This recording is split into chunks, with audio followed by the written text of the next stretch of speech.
What's up, everybody? Welcome to the Wayfinder podcast, a pseudoscientific, quasi-philosophical, non-expert discussion platform dedicated to trying to make the world a better place by sharing knowledge on the esoteric, the occult, the hidden, the scientific, the metaphysical, the spiritual, and anything related to helping people to find balance in their lives, and trying to do so in an entertaining and informative and uplifting way. I'm Adam, and I'm so glad that you're here with us. Welcome to part 2 of our 4-part series with EJ from Freedom Faction. Part 1, if you didn't catch it, was absolutely amazing, and you should turn around right now and go listen to it. We talked about all kinds of stuff. Part 2 is going to be dedicated almost entirely to psychedelics. What to do, what not to do, why not to do, and everything in between. So we dive deep in this episode, and I gotta say, we get a lot of questions on the Instagram platform on shamanic philosophy, and people want to know about psychedelics. And that's not something that I don't like to give people direct information on stuff like this, for the reasons that I think that we do a good job of outlining in this episode. But if I could direct someone toward a particular conversation, a specific conversation with a lot of context, that was really a good, beneficial source of knowledge around the psychedelic experience, this would be that conversation.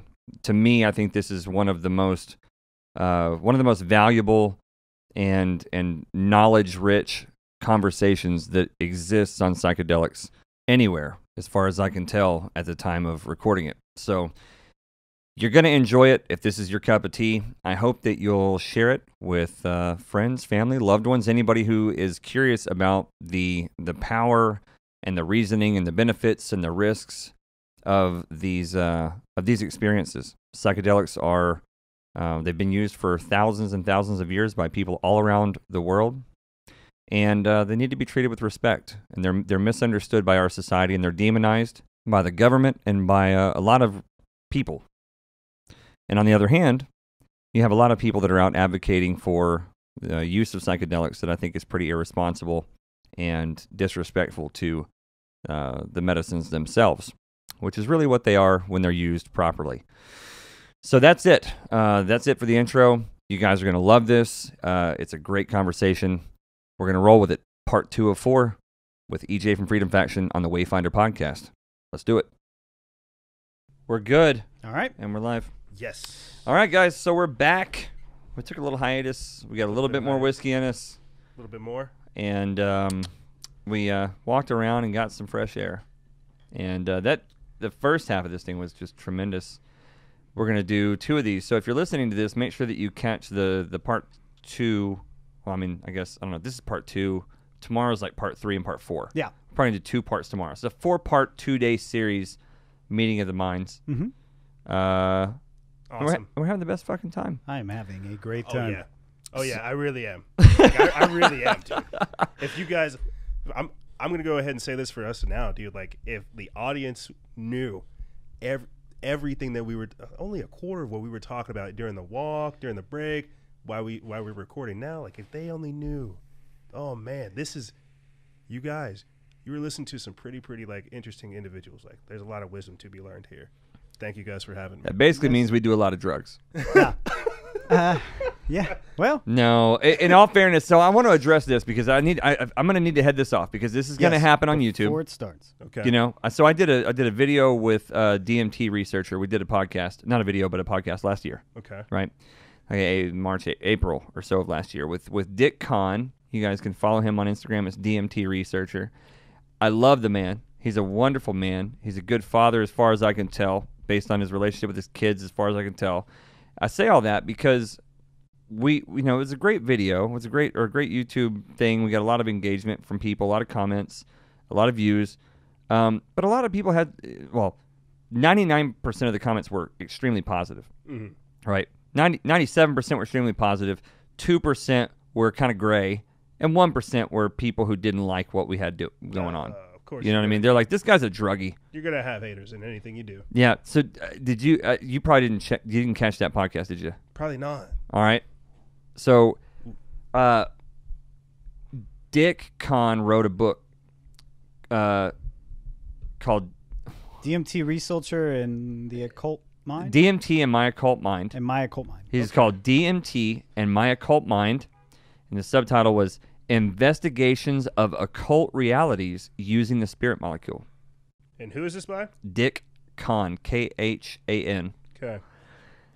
And Dick's from the UK. He's a phenomenal guy. I'm trying to fly him out from the UK to come do an in-studio podcast. I think that would be fucking unrealistically amazing. Yeah. Called Criminal Investigations, reference material from the Michigan State Police Child Abuse Unit, 1988. Occult. Ooh. All right. We'll get into this and here shortly. So this is... Yeah, no. EJ just handed me a stack of reference material from the Michigan State Police Child Abuse Unit about occult ceremonial child abuse, which, ooh, I got chills just saying that. We may not get into that in this part, but fine. tomorrow we're gonna. I think tomorrow now once we lay the groundwork for all the fucking madness that we're getting into We have in to our let off time. you free. We have to let the reins go. Yeah, yeah. We got to get into this Yeah, stack of we have to paperwork. drink more tomorrow. Yeah. So I did this podcast with Dick Kahn, and like I said, 97% super positive, 2%, I'm not sure about this, 1%, this is fucked up. And the deal is, he wrote a book, DMT and My Occult Mind, Investigations of Occult Realities Using the Spirit Molecule. And essentially what it is the dude smoked DMT 600 times in like 2 years. And if you've ever done DMT once, the idea, the gravity of doing it Three times. 599 more times. The idea of doing it 3 times is terrifying. It's hard to want to do it again. It is a very visceral, intense experience. So to have the wherewithal and write about it and continue to go back and put yourself through that, That's crazy. it's insane. I mean, mind yeah, I mean, you know, I've always compared psychedelics to a roller coaster in a lot of ways, but I mean, DMT is not like that. It's literally taking a trip, you know. I don't know. There's nothing like it. It's terrifying, and you know, it's about the most vulnerable experience that a human being can have, you know, because you are exposing your mind to the cosmos and you're putting yourselves at the whims of forces you don't understand. A lot of people might think, well, that's a bad idea because you can get possessed and you can get all kinds of other shit. That doesn't happen. There's just no evidence that happens. But can you experience sheer terror beyond anything you've ever experienced? I bet. Mm-hmm. Abso-fucking-lutely. That's why people always say, is it going to be like this forever? Yeah. yes. Yeah. Exactly. Well, and they call it a near-death experience because in the 9 to 15 minutes that you're there, time doesn't exist, and when you come back from it, it is so jarring. It is so different than anything you've ever experienced in your life that you go, there's no. It's literally becoming alive again. It's looking at everything in a new perspective. Yeah, you lose track of everything.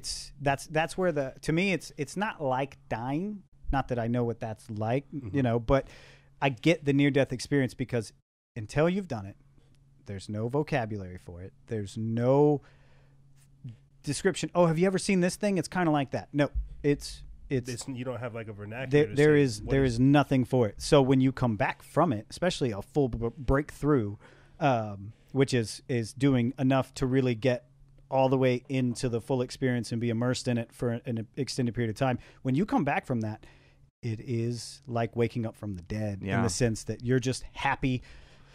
Yeah, you're checking, make sure your limbs are all still there. I can breathe. My eyes are working. It's very jarring. Is it like that like every time, as if like you feel like you're being reborn? Yeah. Well, according to Dick Kahn, reborn, just glad to be back in your meat suit. Yeah, that's it. I mean, according to Dick Kahn, who's I've done DMT. If I were to say days that I've done it, because sometimes you'll do it, you'll smoke DMT one time, and then like a couple hours later you'll go back in, you know.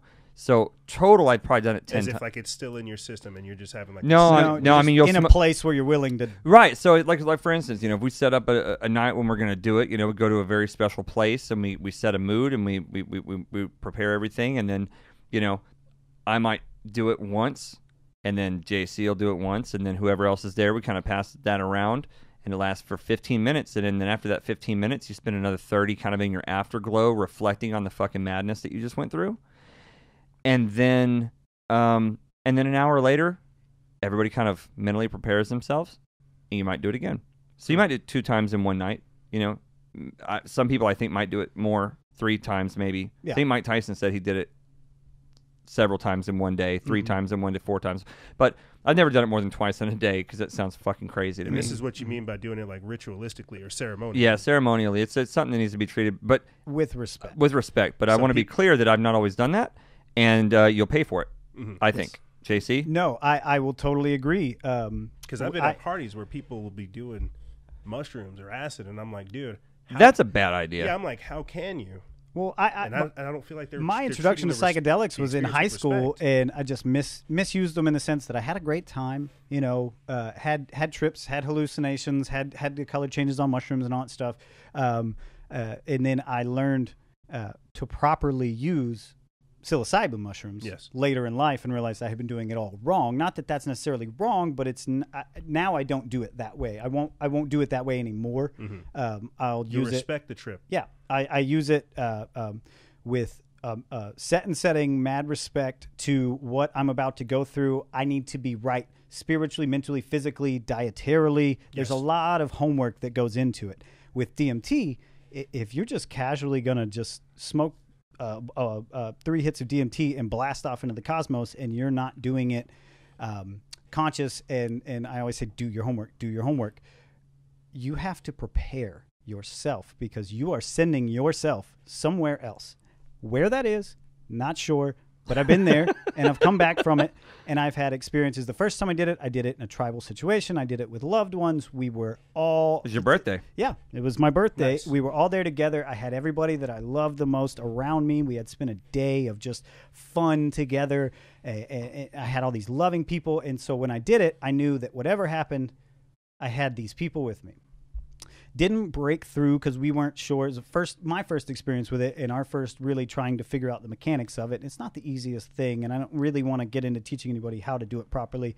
That's on them. But the point is, it's a difficult thing to do the delivery system of how to intake the DMT properly. Would intention have to do a lot behind with what you guys are talking about? Like, you don't respecting the trip, making sure you do your homework, doing things properly. Do you want to set a proper intention or a well-known intention before engaging? Yes. We like to say, and we've had this conversation, I think DMT is a mirror. DMT is a mirror of... Stepping into the mirror. What's your intention that you bring into it, it's going to reflect back what you're asking for. Yeah, write that shit down, EJ. Stepping into the mirror. That's going to be the name of a book JC's going to write one day. Stepping into the mirror, man. I end up having a lot more of this, and I had this wonderful experience, and I was in this, what they call the waiting room, and had these really great visuals and went and saw all this wonderful stuff. And I got this wild bug because I had such a good time that I thought if I did it again, I would go further and I would get that breakthrough, and it would be this magical, wonderful experience. Well, no, I did it in a barren room on a floor with a pillow. Nothing in the room, white walls. I hadn't been in this place before. It was new to me. You were just moving into the new place. Just moved into a new place, trying and to get the vibe of it. And well, no, I just moved into a new place. It wasn't a home. It wasn't a special place. I had no memory there. I had no connection to it. I had nobody with me, and I tried a new method, and it worked, and I broke through immediately. And what happened was, as soon as I exhaled, when I went to the breakthrough, I felt a hand on my physical head, grab me, squeeze tight, and I had a whisper, a really tight whisper. And he just whispered in my ear, and he said, "Hey, JC, I know you really want to know all about what this is all about, so I'm about to teach you all about it. Here we go." Whoa. Boom, off. And he just would, I describe it as dunking my head into different pools and just like almost like you've seen that scene in a movie where the bully puts the head of the kid in the toilet, and then they have the camera angle of the kid blowing bubbles, back at you. It was that. And then I would feel that head pull, and in the physical world, I would open my eyes and everything's distorted, and he would go, breathe. And I would go, and I would take a breath and then dunk me back in. And I did that for about 7 minutes, and I came back and I just didn't know what to think. But that 7 minutes doesn't feel like 7 minutes. No, it's not 7 minutes. It's thousands of lifetimes. It's 7 minutes in heaven. Oh yeah, it's the existence of the world. It was everything that had ever happened and that was ever going to happen. Not that I can remember any of that, but the experience of seeing it sticks with you. Yes. that imprint of the experience is in you. You may not remember the experience, but what it engraved in you. It was jarring. It took me weeks and weeks in thinking of it. It took me when I talk about it still, I get jittery and shaking. And then I had this great idea to a few months later go, okay, all right, I'm going to do this again. Same room, same method, same place, a little bit more prepared for that intensive an experience, right? Real quick, is this the Office story? Because I had just a random thought. You know, if you're talking about you being in this room where it's all white, it's all barren, could this have been, and I'm just playing devil's advocate just because I have to, could this have been like your psyche projecting this on the trip? No, there's no way. That's the thing. There's no way that the things that you see you could have created, because if to some extent your imagination, your dreams, they're all based in some sort of reality that you've experienced or seen on TV or a movie or right. a Points life of experience. reference There's that you points get of from reference. life. Yeah. This is not that. This is so outside different. of anything that you can conceive, anything you've ever seen. You know, try to imagine a color you've never seen. Yeah. Just try to shape do that. You've never seen. A shape you've never seen.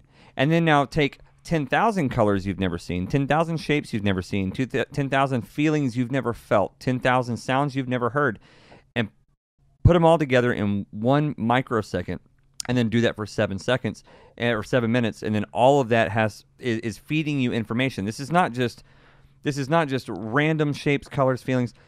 There's information that's being conveyed to you.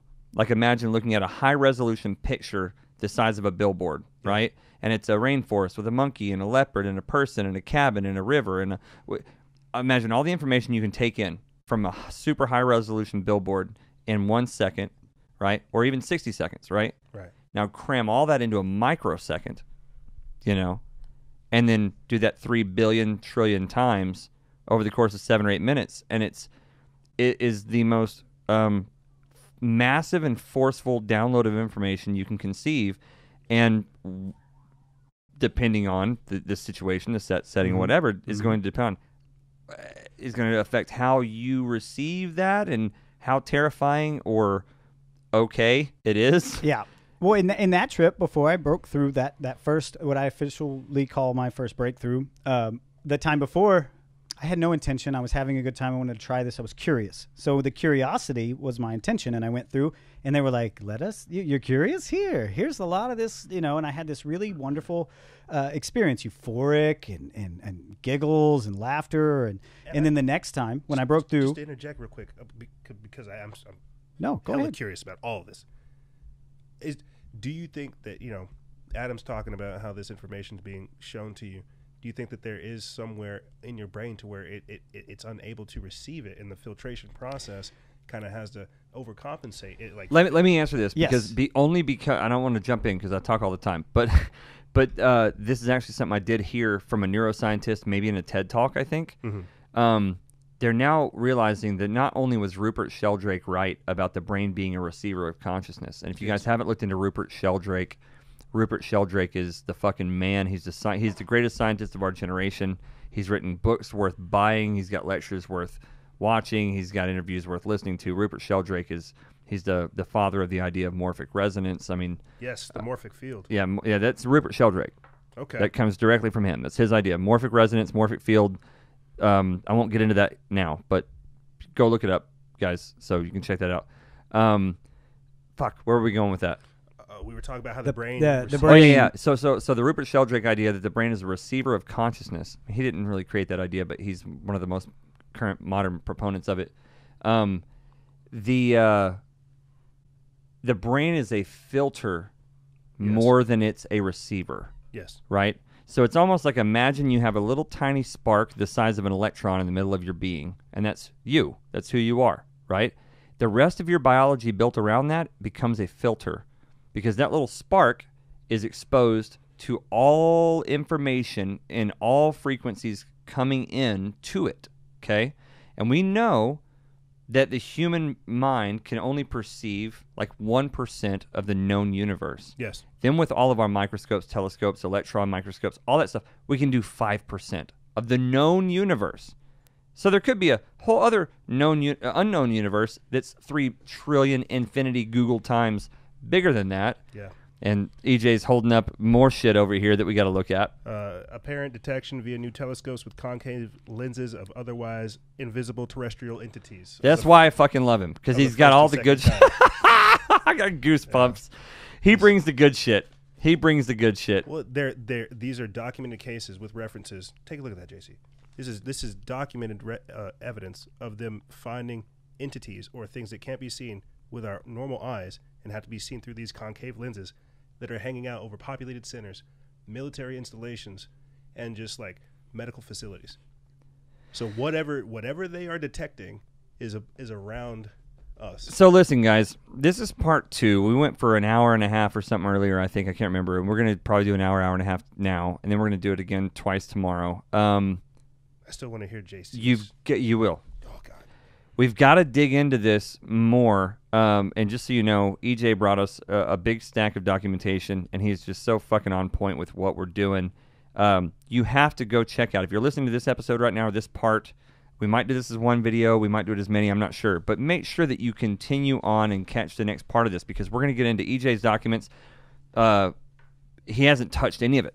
He hasn't read one word of his documents. We've scratched the surface right now. We're We're barely scratching the surface. We're really setting the stage for tomorrow's talks, where EJ is going to start going, holy shit, you said this. Here's a stack of declassified documents where the government is proving that what you're saying isn't bullshit. That's what I'm saying, though. Like, hearing you guys talk about this, that's why I'm just pulling them out. It's like, you want this one? Yeah, just laying them out there. You want this one? You want that one? Hearing you guys talk about it, you're confirming so much that it's just like, oh my God, like, what is this?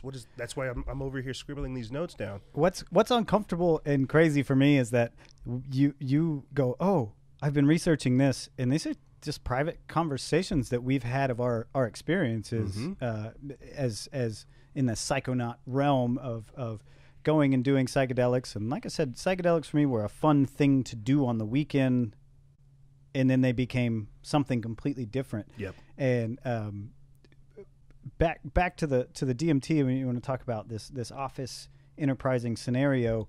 That first trip was, I want to know what this is all about. I did a little bit of a few weeks back, and this was great, and I was curious. That was my intention. And my intention was, tell me everything. That's literally what I was thinking before. I want to know. I want to know it all. And I got my head dunked into pools of knowledge. I got to know everything. Of course, you don't get to keep literally any of it. Yep. I mean, you just don't. You get to keep the experience. The 1% you keep, you can't even explain. Yeah, that's what I'm trying to figure out now with you guys. Is like whatever you bring back is so much gold that we need it. Well, it is, but it's just not there. And you know, Terrence McKenna talked about this like all the time. Like, how the fuck do you talk about this?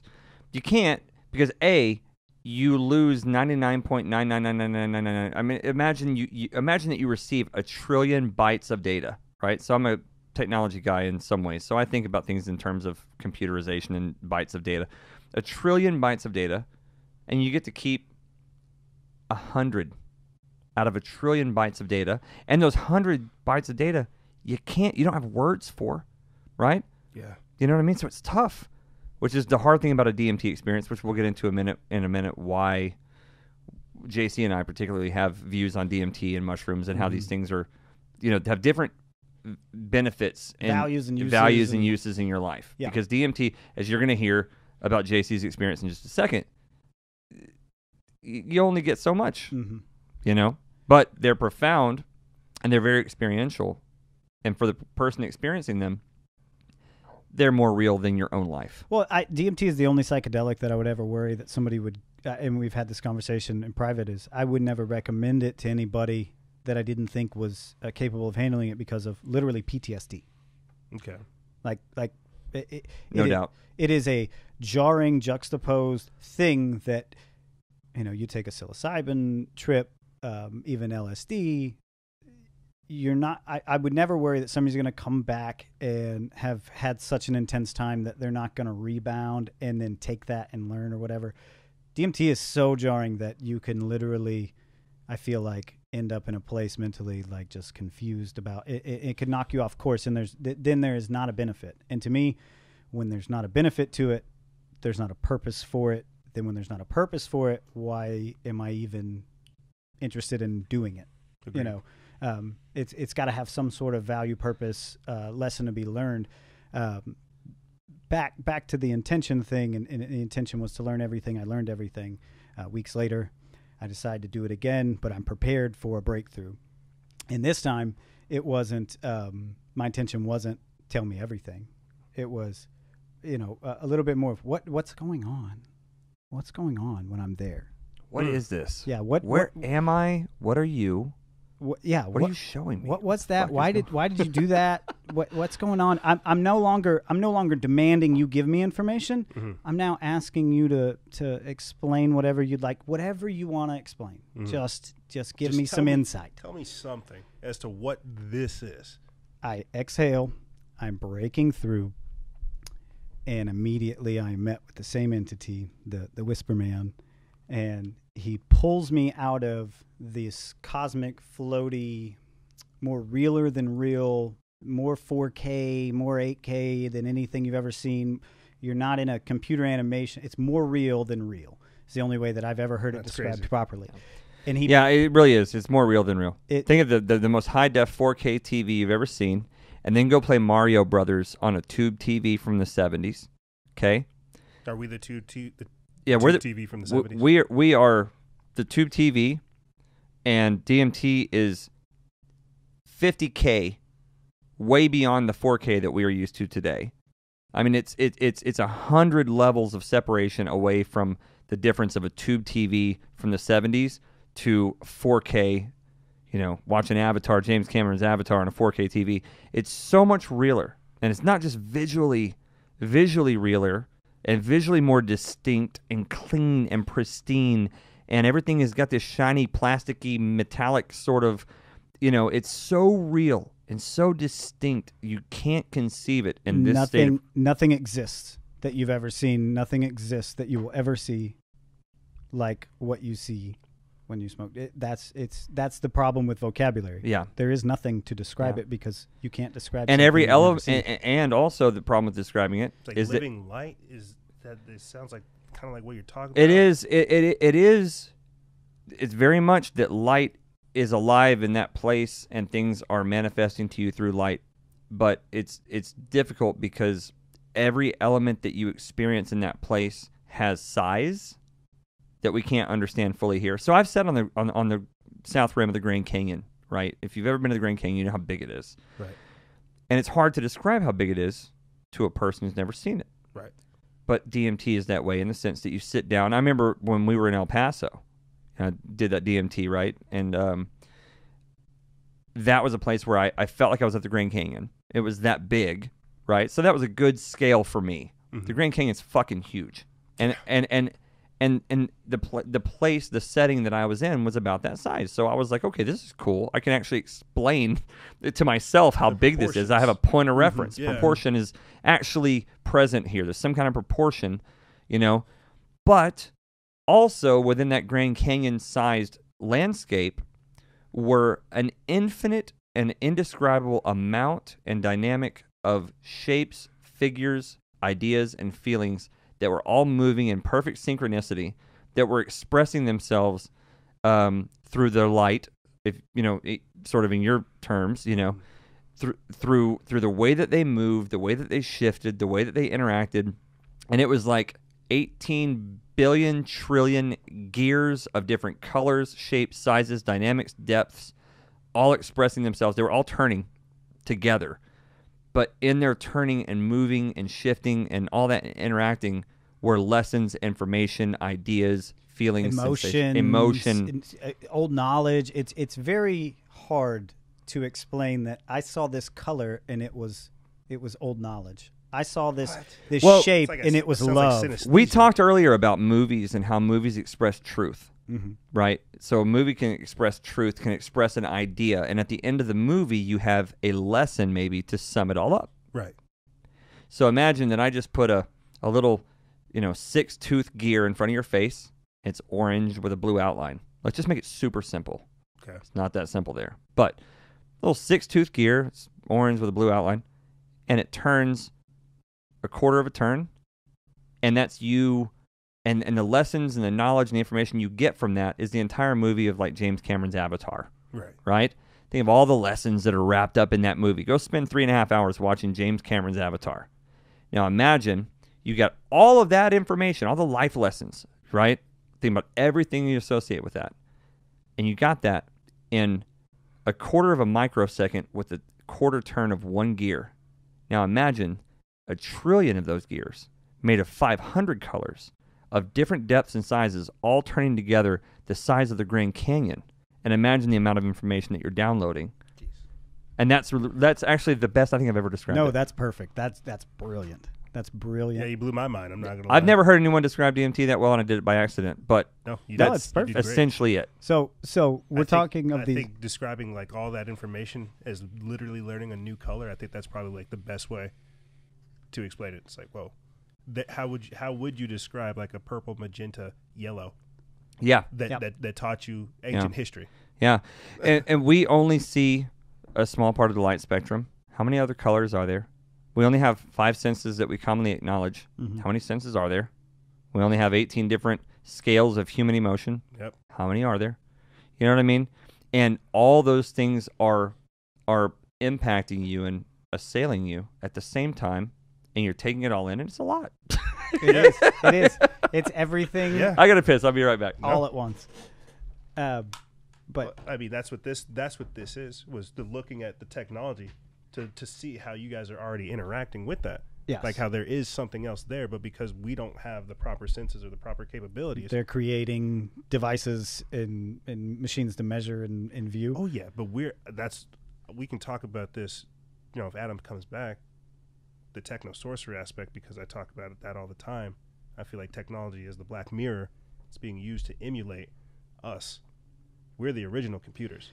The simulation thing hits home. Let me finish. I'll wrap up this DMT story, and we can go into. But just because it's just like ripping off a scab. You want to finish? Yeah, I know. I want you to finish too, man. So, my last time I ever did DMT, and quite possibly the last time I ever will say I ever did it. That you will do it? Yeah. I don't know if I'll ever do it again. Is it because of this trip? Yes. Because of the experience. The same entity brought me in.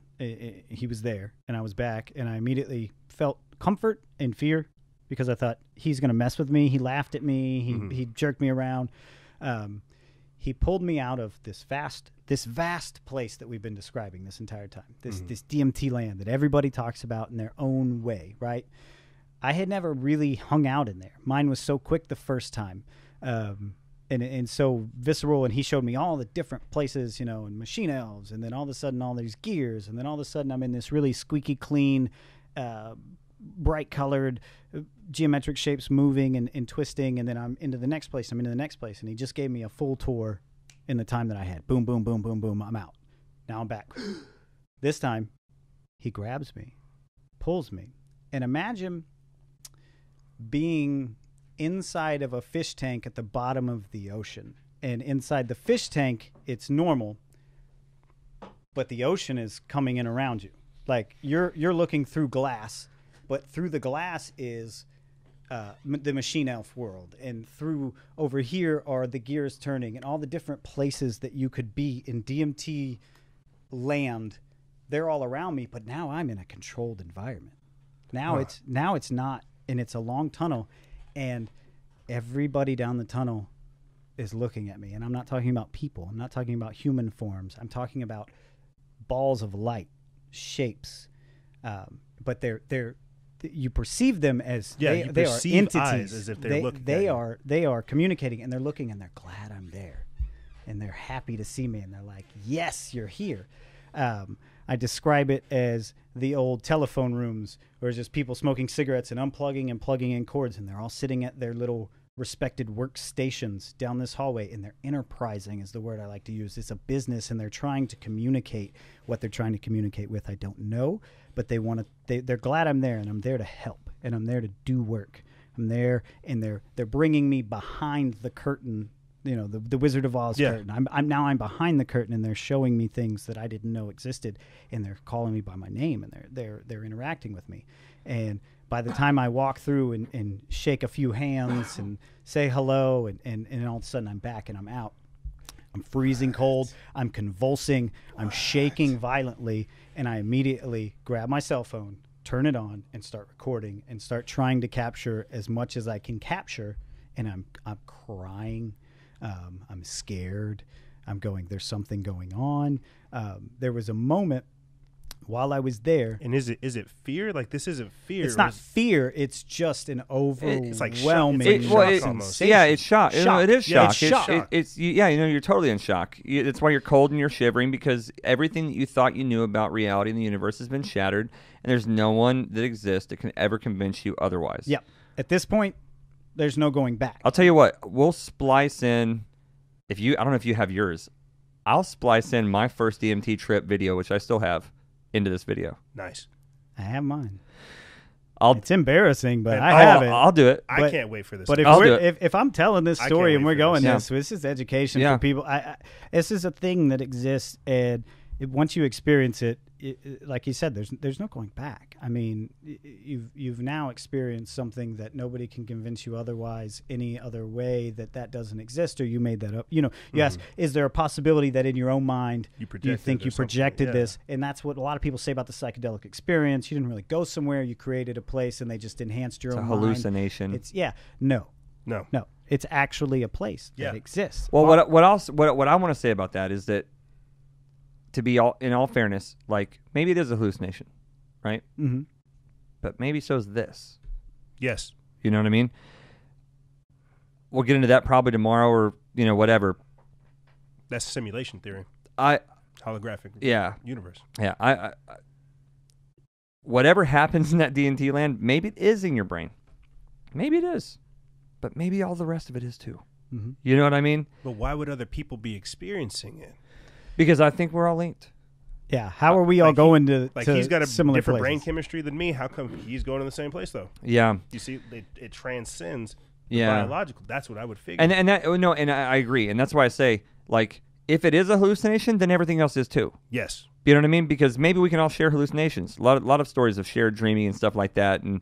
When you look at abduction, just read Dr. Rick Strassman's, from, I think, the University of New Mexico, I think is where he's from. The DMT spirit molecule? Yeah. Yes. University of New Mexico, Rick Strassman. He wrote DMT, the spirit molecule.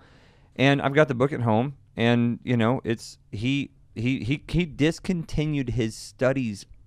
He was the first guy to get approval from the FDA to do studies on DMT or a psychedelic like this. And he shot a bunch of people up with DMT in a laboratory setting in a hospital or whatever. And their experiences were so profound and so insane that this really strict, grounded, scientific doctor went, I can't keep doing this. I just can't. I can't do it because I don't know where I'm sending I don't know where I'm sending them. But it's clear to me as a scientist, I'm sending them all to a place that's fucking there. And it's like just shooting people to out in the cosmos and going, I don't know if you're going to the moon, Pluto, a different galaxy. Fuck, I don't know. Just go ahead. And at a point, he realized that's what he was doing. And he goes, I can't do this anymore. And he stopped. I want to use this as a point to pivot towards the Alex Jones, Joe Rogan episode. Yeah. Where they talked about that. Oh, shit. Yeah. Where they went and did the DMT. And because, well, you said right there, they were sending people off. They realized where they were sending people. There was something else on the other side receiving those people that were being sent. We don't know those conversations, but I'm glad that they talked about that in that episode. So if you guys haven't seen the Joe Rogan and Alex Jones episode, not the 9/11 episode, but they did one 12:55. Yep. Was it 12? So go look up on YouTube Joe Rogan episode 12:55 or Joe Rogan Alex Jones 12:55, and they talk about one of the things that as a precursor to this. Right. Alex Jones goes fucking ham in this video. Hard. Just balls to the wall. Yeah. He just does it. He just does it. But in all of the madness and all of the backlash that's come from this and all of these people saying that Alex Jones is crazy and this and that, they're not touching what he's actually talked about. Yeah. They're just talking about the person, not about... Yeah, the dude's crazy. I just saw a crazy person. Yeah, I just saw a crazy person, yeah, so he's crazy. Too. Yeah, exactly. But, like, to a person who has spent a lot of time exploring these other realities, nothing he said even seemed weird. That's the scariest thing. Is that the craziest episode of any podcast, the craziest podcast ever fucking recorded, Made a lot of sense. Yeah. That's the crazy part, bro. You know what I mean? But you got to be prepared to do it. It's like if I try to describe how beautiful Hawaii is, right? To go climb Mauna Kea, and to go dive down to the roots of it, and it's to a person who has been locked in a closet for 75 years. You sound like a madman. Like a fucking crazy person. I still stand by. I would love, and there might exist out there, and somebody point me in the direction if there is. Are there accounts of somebody who's born blind? Born blind. We've gone here. We've talked about this. We have. I just a long time ago. That develops like sight. No, just being born blind and taking psychedelics. What is that experience? I put that out on Instagram because it's existing. That would be crazy. It's existing. Your eyes are closed on a psilocybin trip. Your eyes are closed on a DMT trip. You don't need your eyes to see. To have eyes. Yeah. Your physical eyes are not your only eyes. Yeah. They're just pineal gland, obviously. Yeah, exactly. As far as we know. Yes. As far as I think so. I mean, let me just say that the evidence on that isn't as solid as everyone likes to say, but I think so, based on the evidence that I see. My thought process goes into what we were talking about before: is consciousness local? I don't think local so. In what sense? Is it? We were talking about how Rupert Sheldrake and how he talks about the brain receiving consciousness. Yeah, right? I don't think it's local. I don't think it's local. I don't think so. I think it's broadcast. I do as well. I think that, like I say, the way that I see it, just the way I see it is, there's a tiny little spark inside of us, maybe the size of an electron, maybe trillions of times smaller. I don't know. Maybe I've even thought maybe there's two of them, one in our brain, one in our heart. Yep. I tend to think that makes kind of a lot of sense from the duality principle and stuff like that. But the whole biological outfit that has been built around that little spark acts as a filtration mechanism as much as a receiver. And there is just a constantly flowing torus field of energy that flows through us, through those centers. And if there's only one, it's probably in the heart, but the brain is like the biological construct that processes what happens at the heart level. Yep. And it's receiving consciousness from a universally existing torus field of energy. That's the way that I see it. And we've seen that. We've experienced gaps of we like to talk about some of our tribal experiences, rituals that we do with psilocybin, in the sense that we're creating an energy field, and you're exposed to energy fields. Okay. Your third eye is open, and you're now seeing the material world around you, of course, on a psychedelic. So it's different. It's in hues, and it's a little bit dancey, and it's moving and stuff. But the more you're there and the more comfortable you get with it, the more you're not in awe of it, and you're starting to study it. You're starting to learn from it, and then you're starting to understand it. And there's no doubt in my mind that those fields that you're seeing on psychedelics, you're just now privy to them, and you can see them. They're there, though, when you're not on psychedelics. Yeah, and one of the video that I'll find a way to paste into this whole recording after my first DMT trip is I come out and I'm talking to Ashley, my girlfriend. She's there, and I'm like, there are other worlds. Yes. That's the first thing I say. There are other worlds, and they're here. Yes. And we can't see them. Mm-hmm. You know what I mean? It's like they're here. Our perception's not open to them. And DMT does something that crystallizes our consciousness in a different calibration that allows us to pick up on a different level of perspective and sensual perception. Yep. If that makes any sense. No, well, I mean, when you do DMT and you have your eyes open and you're trying to perceive this world, geometry gets flipped on its head. Yeah. There are no sharp edges. Everything starts to smooth. Everything looks like Toy Story. Itself out. Yeah. Everything kind of gets like smirchy. It takes what you're used to seeing and to fill in those blanks. It. Yeah, to fill in blanks. Everything starts to blend and blur and mix together. And I think that's how it actually is. But we're in this 3D, 4D realm that we're able to experience with the meat suit and the machine and the tools that we have to perceive. It goes, oh, you just got an upgrade, a temporary one, and now all those things that are happening around you, now you get access to for a moment. I I think psilocybin is a better psychedelic Here we to go. really get involved with these kind of conversations. DMT is a boom, boom, you're back. Psilocybin is 3, 4, 6 hours. Yeah. If you do it right, you're there and you're back, but you're there long enough to sit in it. You know, in the last conversation that we had, the first hour, I talked about sitting in your emotions.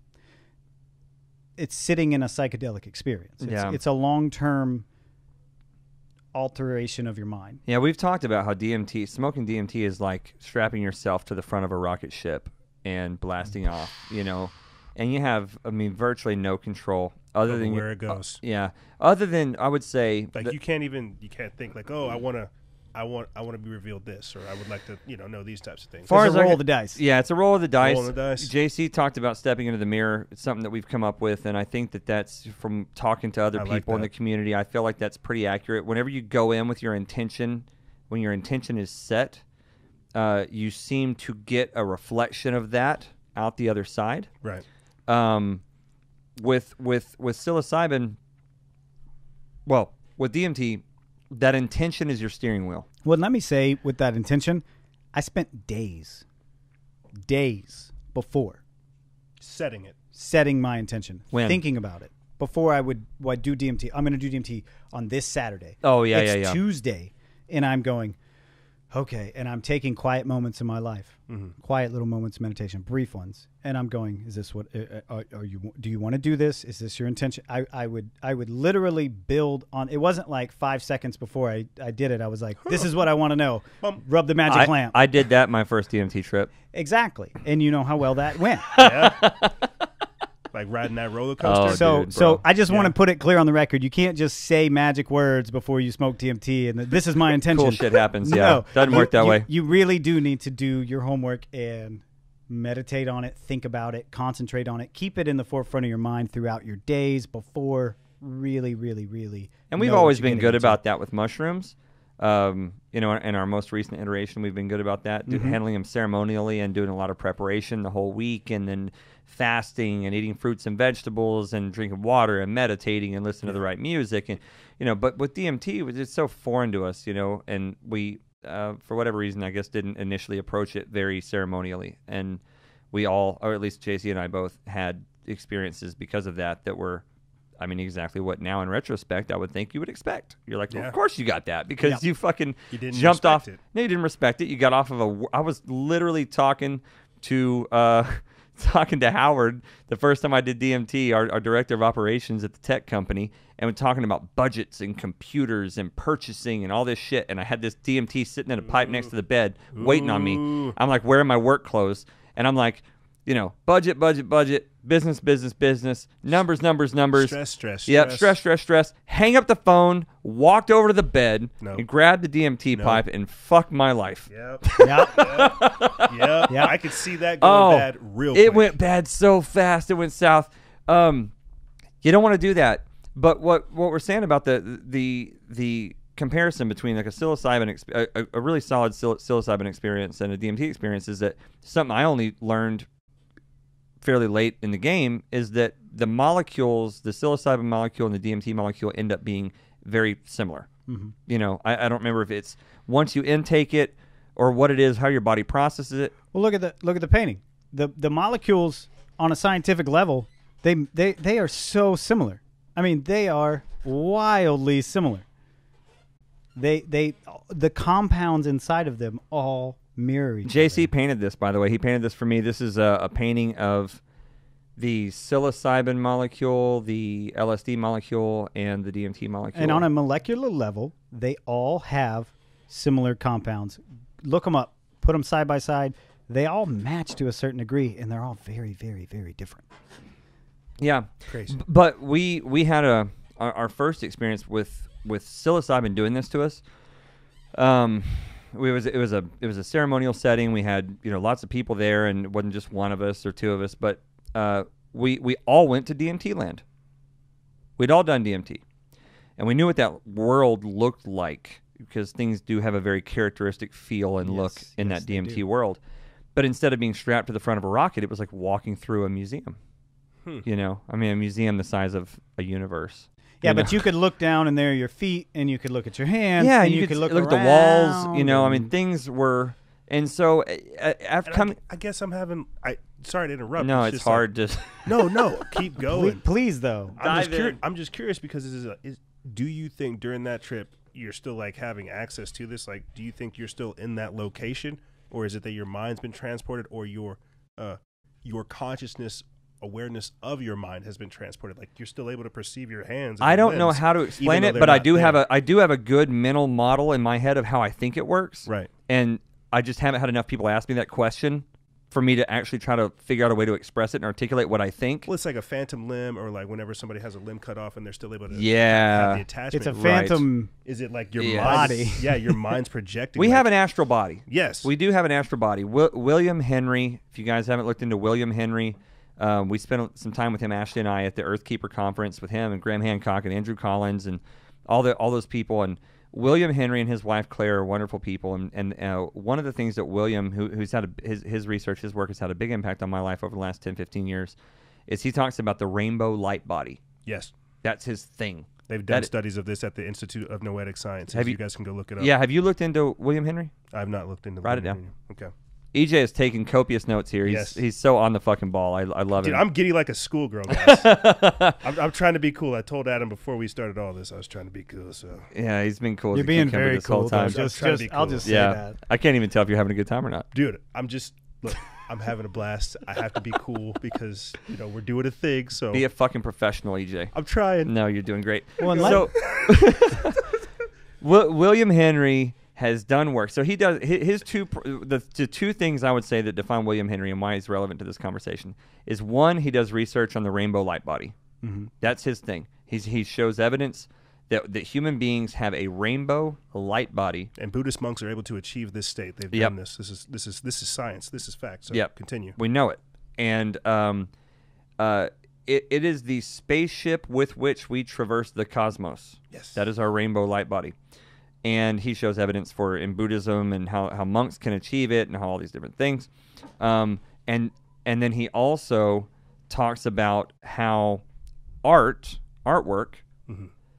is imbued with the spirit of the creator of that artwork, and how an observer observing that artwork can take on the mindset or the spiritual configuration of the artist. Yes. So if Da Vinci paints a painting and he's really doing his work, which Da Vinci did, he imbues his current spiritual configuration into that artwork, and then we can look at that artwork 400 years later and absorb that, and it can impact our DNA and our whole psycho-spiritual configuration, as I tend to call it all the time. And then once you realize what that means, and if you accept that, it has a profound impact on how you view art and how you experience looking at art. And so I think about the rainbow light body. I think that's what happens, is that our rainbow light body tends to, reside within this meat suit that we've got. But whenever we have some sort of altered state of consciousness that we take on, it's that rainbow light body that we're using to traverse those other places. It's like you're still you, just like a different density of you. That's it. That's a great way of putting it. It's a different density. Density is so. Oh my God, what a good way to put it. Because what is density? It's mass, material. What's corporeal? Yep. So if you have music like sound vibrations, let's say 432 hertz versus like 760 hertz, 432 hertz is more dense. Yes. Because the wavelengths are shorter, right? So there's more up and downs in a given second of a 432 hertz tone versus a 760 hertz tone. Density, we tend to think about in terms of mass and stuff, but it has everything to do with vibration and frequency. And so if you're currently vibrating in this corporeal, earthly frequency, whatever. This meat husk that we're in, the meat suit, mm-hmm. This is the vibratory frequency that we're currently in. DMT might, I think, based on the visuals I've seen, I think it probably shrinks us down based on the density. The things there seem infinitely more fucking dense than what we see here, right? The things there, it's like they're made of adamantium, plastic, shiny, metallic. Yeah, it's light. It's a very different material. It's very different. But density, I mean, even think about a TV, right?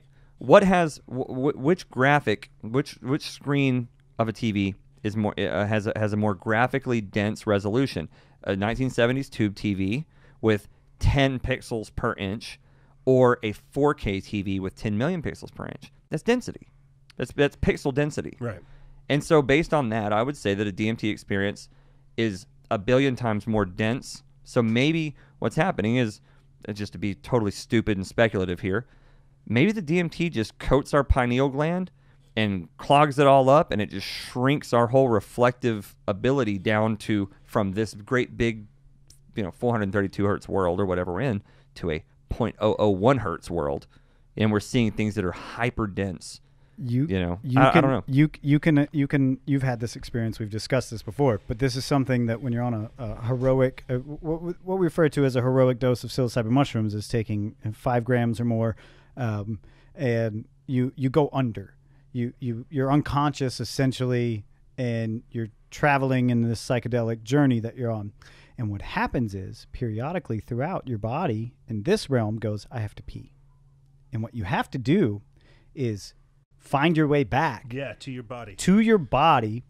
And then it's the fucking worst. Then you have to try to navigate. Don't do it. The universe will fall apart. Just piss on yourself. Yeah. Apologize to the couch later. Depends. That is a great. Just fucking pee where you're at, dude. Don't do it. Everything will implode. The universe will end. I've been there. It's fucking terrible. But there is something to what we're talking about, and I don't speak on density, and I don't speak on the science behind it, but I do speak on the actual experiences that I've had of you have to travel back into your body. When your body triggers you here, you're floating, you're doing your psychedelic experience, and this is the couch that you're laying on or wherever you're at, and all of a sudden it's like, I need to do something, and you have to find your way back to it. And then all of a sudden, you have to recollect your limbs. It sounds like you, ladies that are listening, every guy has this dream where we walk into a black room and there's nothing but a toilet there. And we have to realize this is the dream. This is not where I need to be. This is not a real toilet. I have to wake myself up and go pee. Yes. Is that what it's like? To where you're like, you're aware. That's exactly what it's like. You're aware of what a great way to put it. Well, that's what it's for a dude who's never had that situation. You're coming back. You're coming back. Just like, hold on.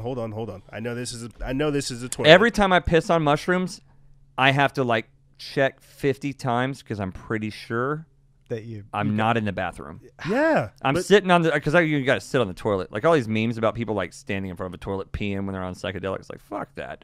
I go sit down. I'm sitting down. I'm sitting down every fucking time. Sitting down. I got my head in my hand. Yeah, trying not to look at anything and just coast through the experience if you can. But that's exactly what it's like. That's what I would figure. Well, you need to hydrate. You need to be hydrated when you're on that. You're sweating. We like to talk about this cosmic goo. Ooh, we're getting into the goo. This cosmic Give me the goo. So the cosmic goo, as we like to call it, is shamanic fluid. I like shamanic fluid. Dude, yes. Keep going. When you That's on here. When you start to transfer from I just ate 5 grams of mushrooms to I'm upright, I'm okay. 30 minutes goes by, I'm starting to feel a little weird. I might want to get comfortable. An hour later, you're down for the count and you are on your adventure, right? There is a process that happens in your body where your snot is coming out of your nose, tears are coming out of your eyes, earwax is running down your earlobes, you're sweating, your palms are dripping. Your body is processing its. What we like to say is it's lubricating. I think it's lubricating you against your cosmic travel. I feel like you are literally like a baby sliding out of the womb. Yes, and it that's what it feels like. You're getting wet and you're not hot, but you're sweating. You're not sad, but you're crying. You don't have a runny nose, but you just have every fluid in your body is coming out and it's preparing you. And when that happens, we have done it enough times to know that here it comes. It's coming hard, yeah, and it comes in waves. It comes in waves. Like you'll have times where, and this is another thing, we've done it in these group settings enough where you'll come to and you look around and everybody else is coming to. Just it's like a group, group consciousness. It's like there's an energetic wave, like an energy field coming through the room, and whenever that energy subsides, everybody kind of gets up and they sit up and they go, that was it. well 3-4 hours after you're done doing it and you're in a group, say there's 4 or 5 people in the room, right? You like to wonder, Because we'll all go, do you remember when I said? And they go, yeah, I remember when you said. Oh, and you go, shit. oh, do you remember when we all said this? And it's, oh, yeah. We like to think if there was a camera in the room, were we all even conscious in saying that? Yeah, were you even saying Were that? we Yeah. Was that just physically something you talking, thought? or were we all I've communicating? So before we dig any further into that, man. we need to take a quick break and manage the cameras. Yeah. Let's take a quick break. And we're going to dive right back in, so you guys hang tight. Peace out. Later. All right. Bam, we're on.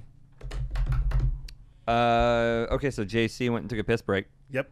and we got the SD card swapped into cameras. I wish we could live stream this. Instagram went down today. Man, yeah, this is why Instagram went down today. This is why. This is why they don't want to Instagram hear went this down. shit. Well, of course not. Mark Zuckerberg. You can suck my chode. Yeah. Mark Zuckerberg. So what were we into? Oh, I lost my train of thought from 30 seconds ago. Deep, bro. We were talking about shamanic fluid, that's Yeah. psychic, and this is something that we talked about the last time you were on too. The psychic residue, this shamanic fluid. Yeah. How there's just like this ether Oh, all yeah. around. Then you guys started talking about telepathy and how you were having conversations during this group trip, but were your mouths even moving? Yeah, that's a big thing that we've wondered about, because we've had these group ceremonies where we all go in super deep and we have these experiences that involve everyone else in the group. And so we go to these places and I'll encounter everyone else in the group, but they're in a slightly different form. And I'll have conversations with them. And again, these are very realistic. And do they remember you having these conversations with them? Sometimes, and that's the weird thing. And that's why I say, and it's so hard to put any of this into words or to really convey it properly, but there are definitely conversations that JC and I would have that we would remember, and there are conversations we wouldn't. And then there are conversations we would have with other people in the group, and they would remember some and not others. But inevitably, what seems to happen is that when we get to these other places, and let's say I get there and I encounter the rest of the group, I wake up in a room and all the rest of the group is there. They might be wearing something slightly different or whatever, and they're all going, hey, you made it, dude, listen, be present, pay attention. They're laughing, it's almost like we just, it's like you just woke up from a coma or something, and they're sitting there around you going, all right, you made it, you're here. So listen, pay attention. We have these things to tell you, these things to say. You're doing fine. You're having a good time. Just whenever you get back, remember this conversation, And then are these like the friends that you're doing the trip Yeah. with, or is Yeah. this like other things that you're meeting there? Sometimes so in this particular instance, and if JC were here, he could speak to it. But we've encountered other people in these situations that we have linkages to, So I mentioned our buddy Jeff Sullivan, the artist, right? And we've encountered him. I think you've encountered Jeff. I have encountered Jeff, yes. Yeah, JC has never met Jeff in person. Really? Yeah, but he's encountered him on trips. I actually interacted with him in a cabin long before... Long before there was a cabin. Yeah. Long before our cabin. And for the listeners who don't know, there's a real cabin that exists. Yeah, there's a we very... don't have to get into that. But yeah, we don't have to get into it, but there is a very special cabin that exists, that we visited physically in Connecticut on a trip to go meet with our friend Jeff Sullivan, the artist. Phenomenal artist. If you guys haven't checked him out, do it. On Instagram, it's Jeff Sullivan Art, and you can go to jeffsullivanart.com. But Jeff paints beautiful, unbelievable imagery that's inspired by entheogenic experiences, and he's present in some of these experiences, right? Are there ever any like this might sound silly, but do you ever text Jeff like, "Hey man, nice seeing you"? Are there ever any outside? No, but I think when I confirmations do like meet that? Jeff for the first time, You will have already known him. Well, I feel like I'll have already known him, and I feel like if I were to tell him about my experiences of meeting him on those psychedelic experiences, Right. he'd be like, "Yeah, Yeah. cool, man. Yeah, It's good to see you again too." yeah. Like, I just don't think that it would be that strange, knowing what I know from their relationship and knowing about him as a person. There's a reason that I like to talk about higher selves. I Yeah. talk about elevated, higher versions It's of very real. yourself. That's I it. just want to say real quick, don't you think that's like that kind of it sucks that we're look at this majestic stuff we're talking about, and then you can go talk to somebody and say, "Hey, I met you in another realm," And because we already know, like at a deeper level, like that's true. It just has to be perceived as like, yeah, man, what's going on? Yeah. It's like we're talking about such high level stuff that it's like, yeah, I get it. Yeah. I hate it because it's like that is so crazy and beautiful to think about, that you could literally meet someone, know them before even meeting and knowing them, and that's part of the plan. Mm-hmm. But because of our association with it, how we perceive it, our perspective, whatever you want to look at it, it doesn't have the beauty of that, of realizing that there is a larger plan, of realizing the synchronicity, of realizing like that higher cosmic order. And to be clear, I want to. It's an important point, and I want to drill on that. Is to say that when you meet the right people, it is that beautiful. Yes. You know what I mean? Yes. Whenever I met Jeff for the first time, he had already come to me, and his artwork had come to me and manifested to me on some experiences that were some of the most important and profound and transformative experiences I've ever undergone in my entire life, including the birth of my own kids, right? Who I love more than life. I live for my kids, but there have been a couple of ceremonial experiences I've had that, frankly, were more transformative, even than the birth of my own kids, who are my favorite two human beings in the entire world. And let nobody take anything away from that, other than that experience is it's not. I just don't even think that's a stretch. It's not. It's not. It's not a stretch. Well, if you're talking about life, death, rebirth, and everything like that, you're basically. I could see how that would have this same, if not more, of an intense effect than the birth of your child. Yeah, that's it. You know what I mean? And I think that there definitely is some, and I wasn't ever a big subscriber to the whole higher self, new age sort of thing, but through the experiences that I've personally had, I've contacted, I believe that I've encountered JC's higher self, and I've had conversations with his higher self and other people in my life who were either present during a ceremony or who were heavily on my, in my spirit at that time or whatever. Mm-hmm. My brother, someone I've never done psychedelics with, but who I have encountered in those experiences at times. And then I go back and talk to him later. And it's not necessarily that he's never done psychedelics, right? My brother, but he's somebody who's very important to me and somebody who my heart has been with during different times of his life and my life. And I come back from those experiences and I explain it to him, and he goes, okay, that actually makes perfect sense for some reason. Mm-hmm. He doesn't know why. Now, maybe he's not in touch with those higher realms because he's not meditating or taking psychedelics or whatever, but you talk to someone who has taken psychedelics and they go, whoo. But you've done that to me. You've done that to me where you've been on my mind heavily, and I talk to you, and it's been 4 days since we spoke, and on the 5th day we speak, and you tell me about your experience of the past 4 days, and in that past 4 days, maybe you did have a psychedelic experience, and you were there with me. And I think to myself, oh, was that last Sunday night? I'm like, yes, it was Sunday night. How did you know that? I spent all Sunday night, and I wasn't worried about you, but you were on my mind. I was thinking about you. There was something deep inside his psyche, and this actually did happen. I was going through a very, very, very, very, very difficult time, one of the most difficult times of my life, and had the best way I could think to handle that, not for escapism, but to cope with it, to parse it, process it, pick it apart, face it, deal with it in a healthy way.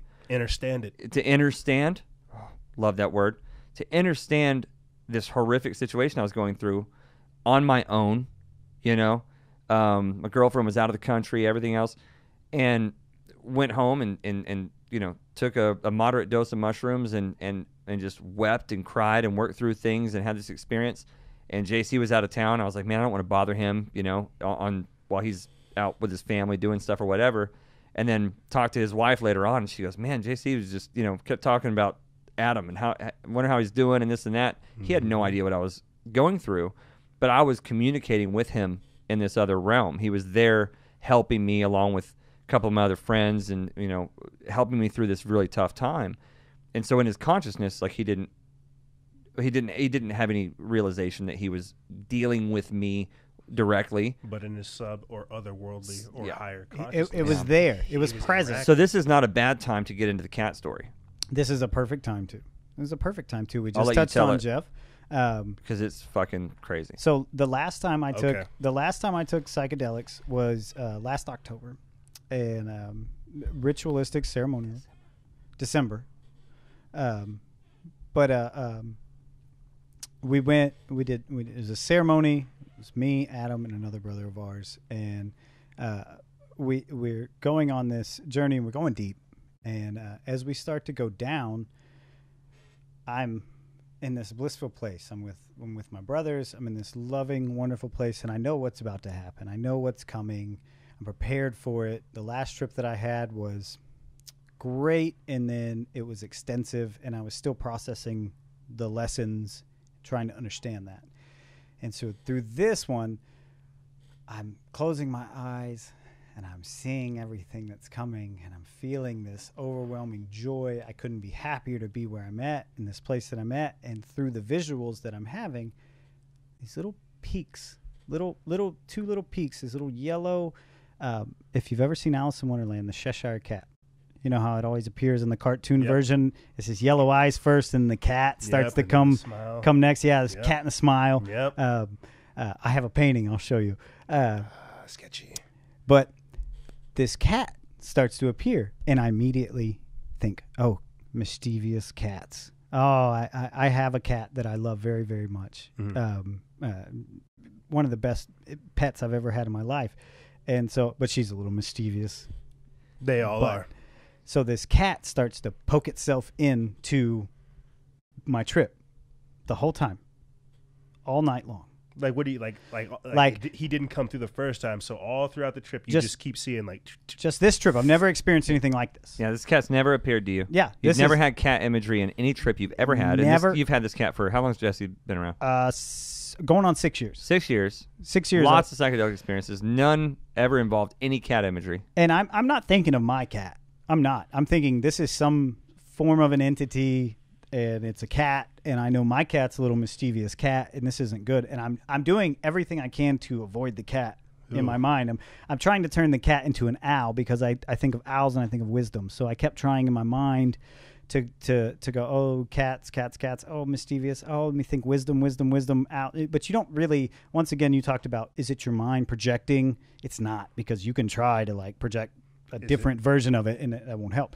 Anyways, I have this mischievous cat all night long, and it doesn't do anything bad. It doesn't harm me. It's just there. It's just present. It's just around for the whole trip. And so I get up early.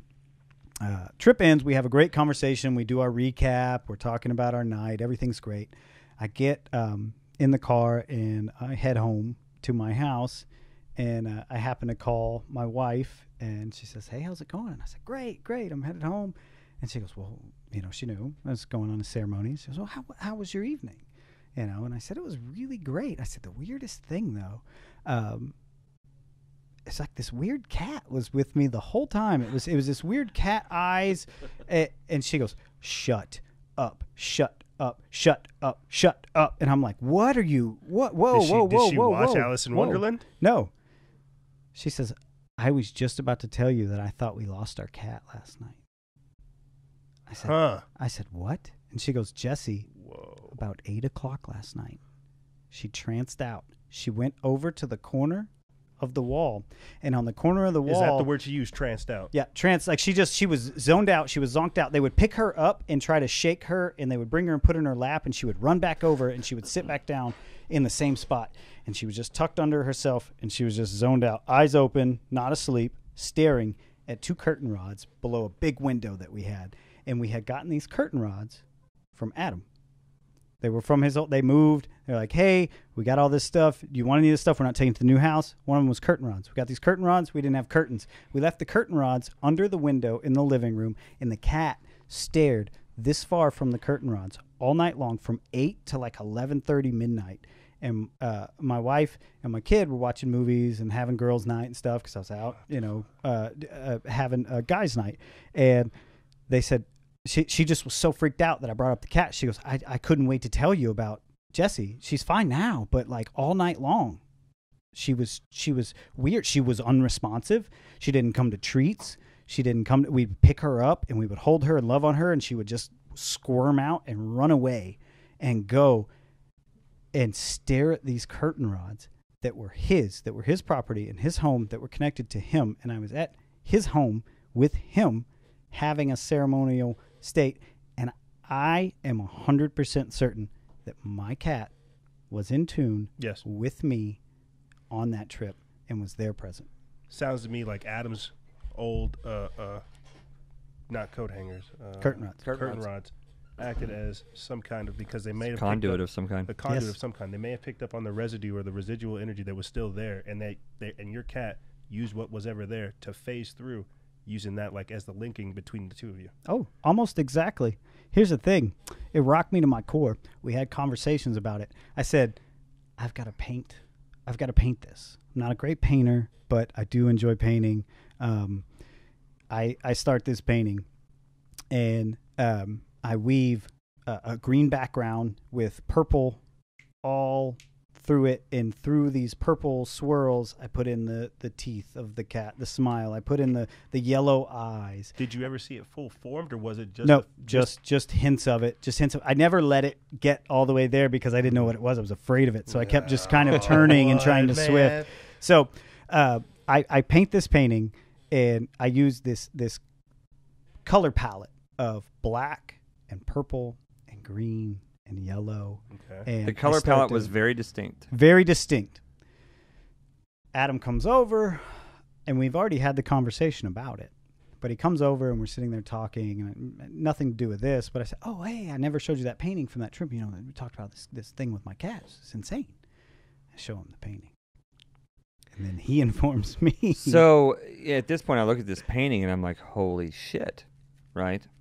Because our buddy Jeff Sullivan, who we've mentioned, who paints, is a brilliant painter, my favorite living painter on this planet, actually. He was given a message during a ceremony a while back that that he had a feline spirit, that he was part feline spiritually, right? And which I know doesn't make a lot of sense to a lot of people, but Nope. you know, I have a dolphin's. you get it. Yeah. Okay, so he comes from a feline spirit. Mer person, sorry, not dolphin. Mer person. Yeah. Yep. So, I forget what the question. We were just talking about it this weekend. Actually, we were talking about that story. But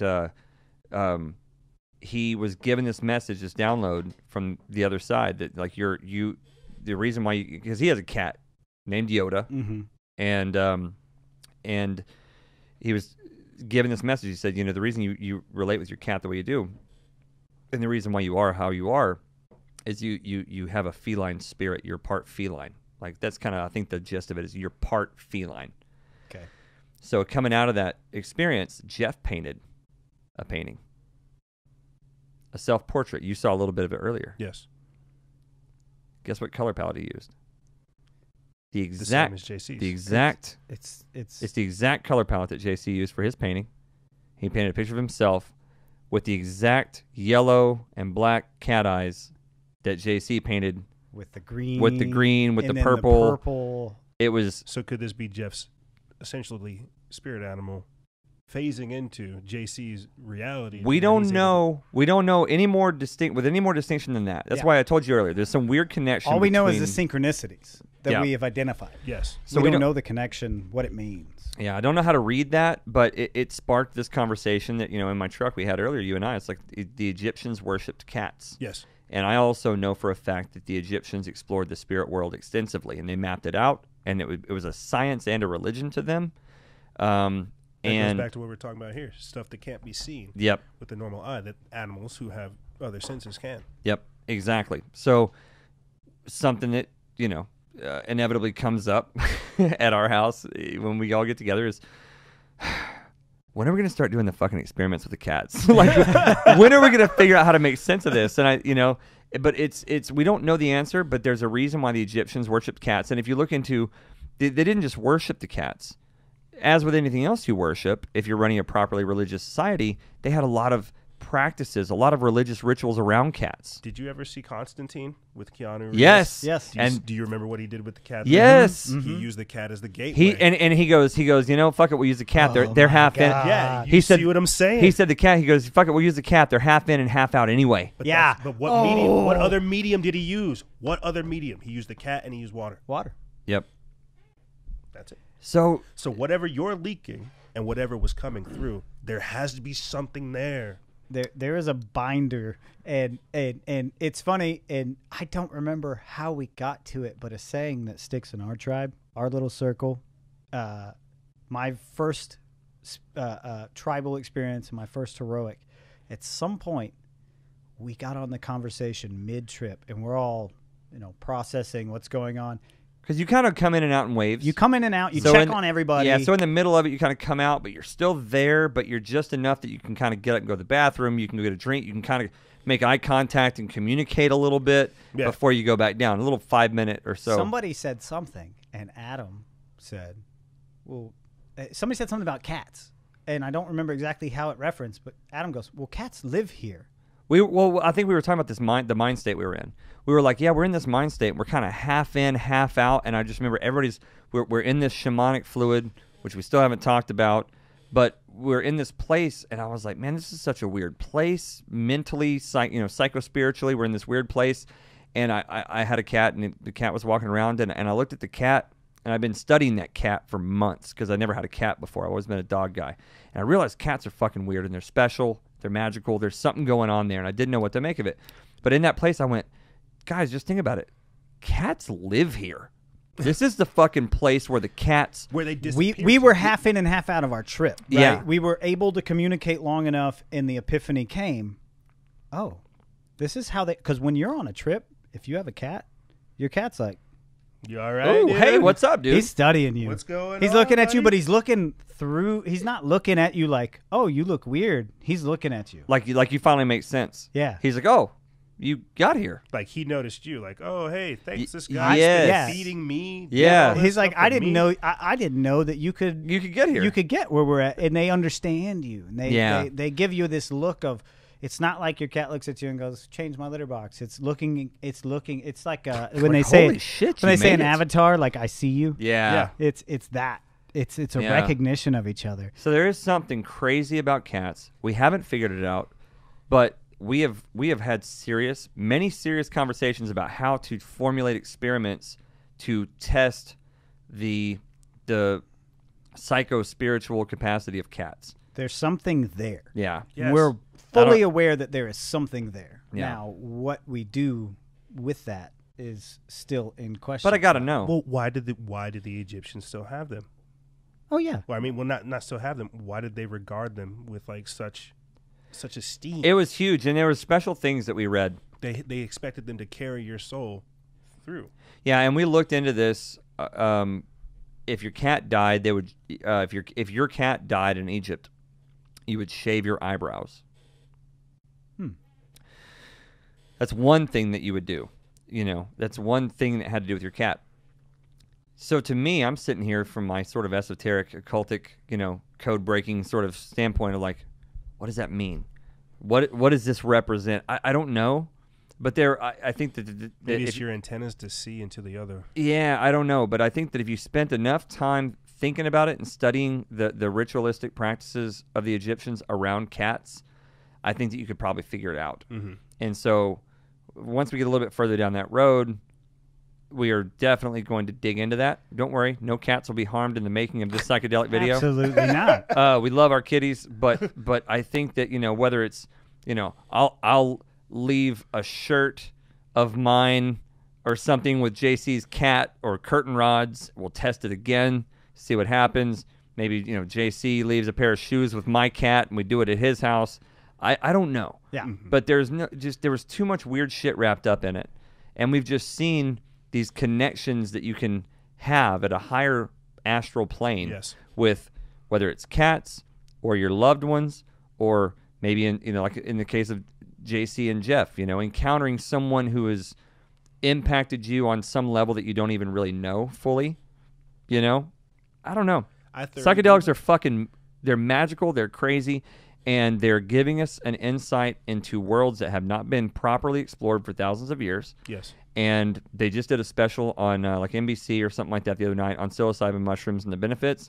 It's the tip of the iceberg because this is opening up the potential for conversation on a topic that has been before. If you did mushrooms a year ago, to a lot of people, if you do mushrooms today, you're a druggie.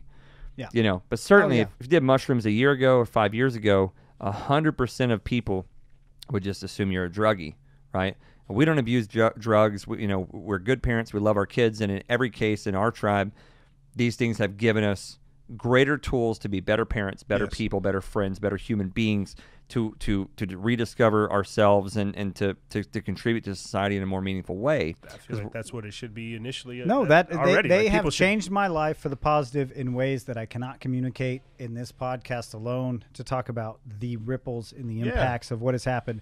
And I will now give you the opportunity, because I know you have some strong feelings on, there is a community of people that are misrepresenting. Yes. And I know you have a perspective on it, and it makes so much sense. And we talked about it during the break, but you're right. We are using these things not as a drug to escape or to numb. We take these things very seriously. A lot of times we go into it not with, this is going to be the best time. We're terrified.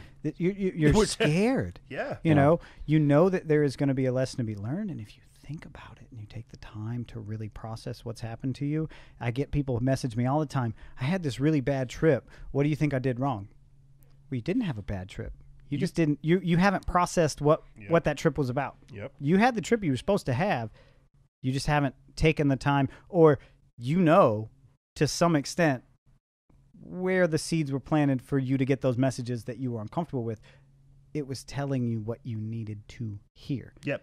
You got what you didn't want to hear. Yeah, that's you were told something that you didn't want to hear. Well, a lot of people don't want to do the work. Yes. And that's, we talked about this earlier, a lot of younger people, that are taking these things, which is why JC and I and so many people are careful about giving advice, and should be careful about giving advice to people who approach us, on how do I do this? How do I approach this, a psychedelic experience or whatever? It's like, the first thing I ask is, do you have any religious, background? Do you have, any religious practice in your life? Are you doing anything to do you pray? Do you pray? Do you meditate? Do you do anything? Do you have any gods that you pray to? Do you have any entities that you can invoke if shit gets dicey? Exactly. Because I do, and I fucking needed them. You know what I mean? There have been times, I'm telling you right now, the Archangel Michael, Jesus, Horus, and Thoth primarily have pulled me out of some shit. And these things could totally just be imaginary. They could be constructs of my own psyche. I'm fine with that. I don't have to convince everybody listening to this that they're real in any sense to anyone else. But nothing is real to you during a psychedelic experience except that moment, that experience. Nothing is more real than that. Mm-hmm. And if you are in a terrifying, troublesome spot and you feel like you're about to be crushed by some cosmic darkness, and you can call on Jesus or St. Michael or whoever it is, and they show up like a bright shining light in this big black universe. It's like Dormammu from fucking Doctor Strange.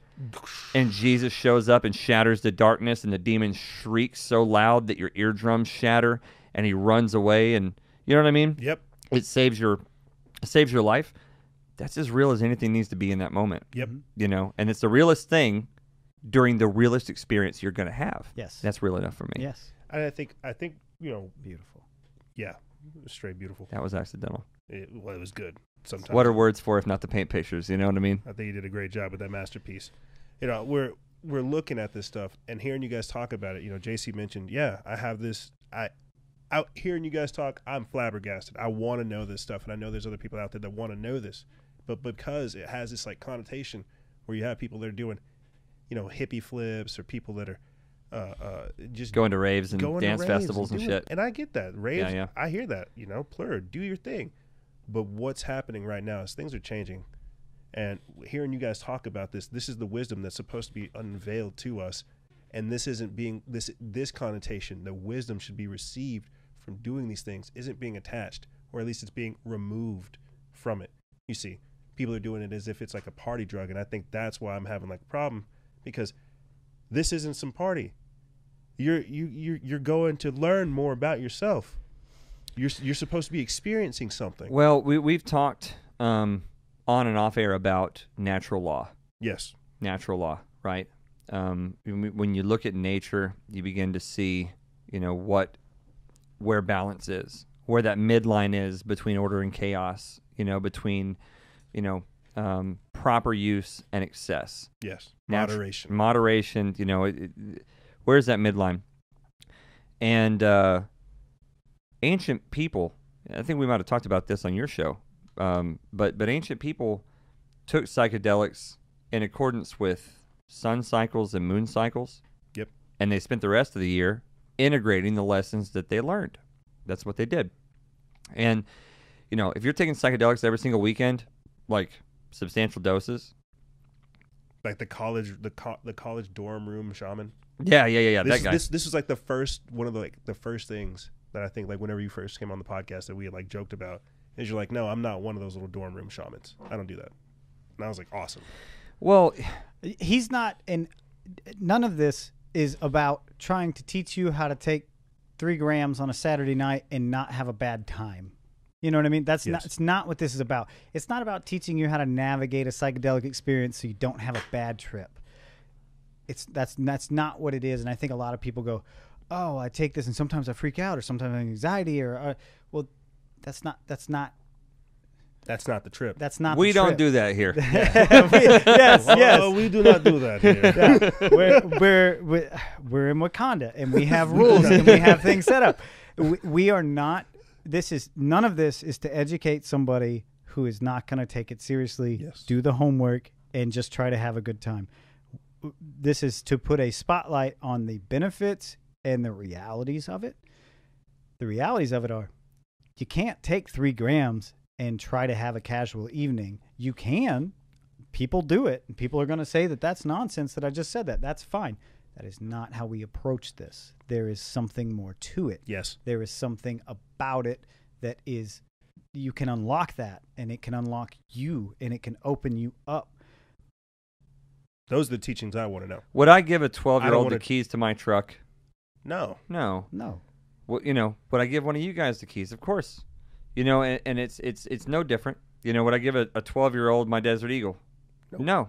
Would I give one of you guys? Sure. Everything in life, it has to do with your capacity to deal with that thing, to manage that thing responsibly and in a healthy way, and to manage the risk and benefit balance between those things. Yes. And a lot of people, you know, we keep kind of coming back to, you know, the New Age movement and how people view things, and then how that counter New Age movement, how they see the New Age movement, all this stuff. But, like, there are a lot of people that use psychedelics for escapism. There are a lot of people that use it for recreation. Mm-hmm. I knew about the recreation thing. I didn't realize that people were using psychedelics to, like, bliss out and escape reality until the last few months. I didn't realize that was a thing. Yeah. It was pointed out to me by you and other people that I finally realized. I didn't realize that they were that available. Well, Fuck. Well, We have to work hard to get psychedelics. oh man, gee, I hate to say it, but I know too many people in Albuquerque that can they got you. You know, we were talking about this in between the break too. Other pages or other people out there who have basically become, I don't want to say like victimized by it, but they didn't do the drugs. The drugs did them. Yeah. Mm-hmm. You see, Yeah. and now they're getting the repercussions of it. Well, this is the thing, is that what I'm getting at here is that if I give my 12-year-old the keys to my truck and he crashes and kills a family of 5 and injures himself, you know what I mean? That's a situation that never should have happened. Correct. You know, somebody should have done something to get in the way there. Mm-hmm. And psychedelics are no different, and you are exposing a 12-year-old and the rest of the world to risk whenever you're giving them the keys to a truck. Psychedelics, honestly, you're probably not really endangering the rest of the world if you take them irresponsibly, but there's no fucking question you're endangering yourself. Yes. Because I'm here to tell you, and we had some conversations off air that, you know, and even on air a little bit, but about the risks of them. And PTSD is a real thing. Yeah. You know, and losing your grip on reality is a real thing. Yeah. It does happen. It will happen. It will happen. It will happen. We have been places, you know, on psychedelic trips that no person who's ill-equipped should ever go. And this is that's why I'm glad that we're hitting this in so many different ways, is because part of this kind of does bleed into things like mental health, mental fortitude, willpower, and the ability to handle such knowledge and such understanding. Sure. Some people literally Sure. cannot, like they can. Same way people can't hold some people can't hold their liquor. Some people can't hold their knowledge. Yeah. And I think that's a real thing, because they're seeking after these things and they're filling themselves up with what they would think is something that's beneficial but eventually becomes detrimental because of their dependency upon it. Well, here's the thing. Somebody who's depressed can take psychedelics with no experience, no actual homework done, and wake up the next day, have a decent trip, wake up the next day, feel great, feel good with joy, and they're treating depression and anxiety, and they're treating people that are terminally ill with psychedelics, and they're waking up with no fear of death. There's also people that are treating, psychedelics, they're depressed, right? And they take psychedelics and it helped their depression temporarily. So they go, the fix for my depression is to take psychedelics all the time for my depression. No, that's not it. Just take the psychedelics, learn the lesson, carry that on, integrate that process, that integrate it, think about it, use it. And that's why I say natural law is my guide. Mm-hmm. Terrence McKenna said, follow plants, not gurus. I'm not here to be anybody's guru. You're not. JC's not. Nope. That's not what we're here to do. But the plants will teach you, and as long as you use them responsibly and integrate those lessons like an adult, then you'll be fine. Doesn't mean you won't have a bad time. You may get a little case of PTSD if you don't know what you're doing here and there. But as long as you're not using them irresponsibly, I believe that you're going to come out okay. Particularly with mushrooms is really my area. I'm not afraid to say at this point, my area of expertise. Yeah. You know what I mean? I've explored those realms. I've seen what there is to offer. I've talked to enough people that I've heard different experiences from. And, if you are taking these things, people listen to this, you may or may not be into understanding astrology and moon cycles and cycles of the earth and stuff like that. But there is a reason why, as long as the human record exists and far beyond, as far as we have evidence, I mean, even go back to Göbekli Tepe 12,000 years ago, there's evidence, even Chauvet Cave in France 40,000 years ago, and we think maybe even 50,000 years ago. Even the Mayans. They fed their prisoners mushrooms so that they wouldn't stress out. Yeah. Even though they were going to get killed. Well, yeah. Yeah. I don't want to speak to that too much. It doesn't. But yes, that's totally true. Yeah, I know. It's crazy stuff. But people have been taking these. They've been acknowledging. That's what not the Santa Mita Muscaria. Whichever one that San Pedro? I know it's Which San Pedro.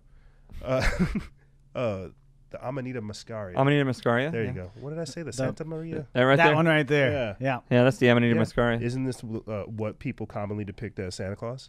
Yeah, well, that's a podcast. That's a whole nother thing. Yeah, but what I'm saying is that people have been acknowledging the solstices and the equinoxes as far back as the human record exists. Yes. And there's also a lot of evidence to show that they were celebrating the solstices and equinoxes, especially in the tribal settings and the shamanic settings, with psychedelics, and a lot of cases with mushrooms. And that's because I do believe that the different seasons carry different energies. Yes. And I think that I agree.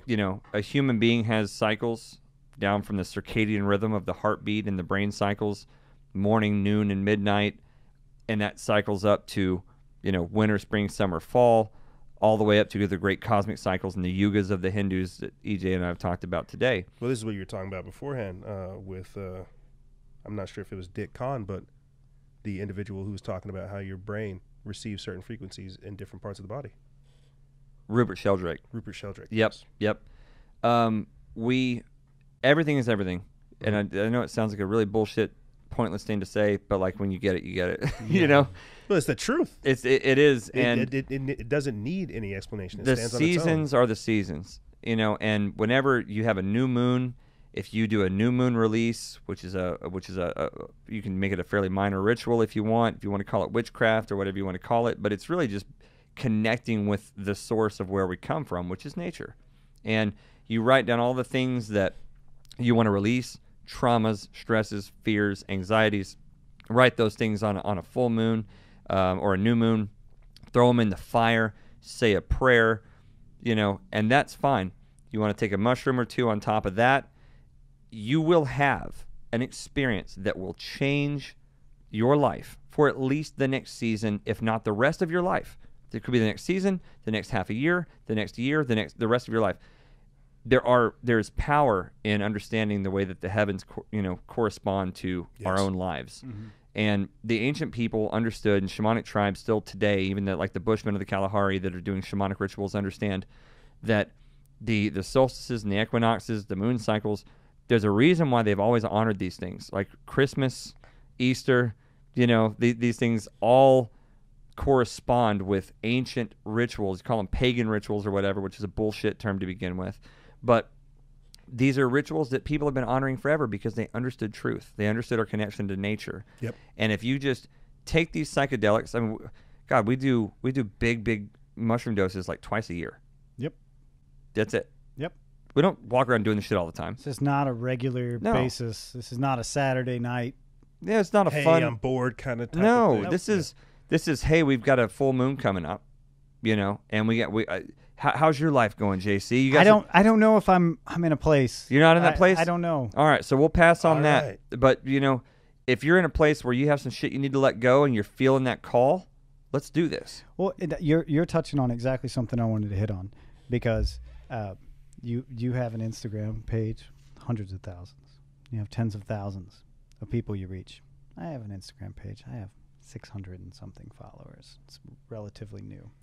And I post mostly about psychedelics. And I've probably had over 100 in the past 6 months. People reach out to me about a bad experience, or I'm nervous about my experience. I don't want this to happen.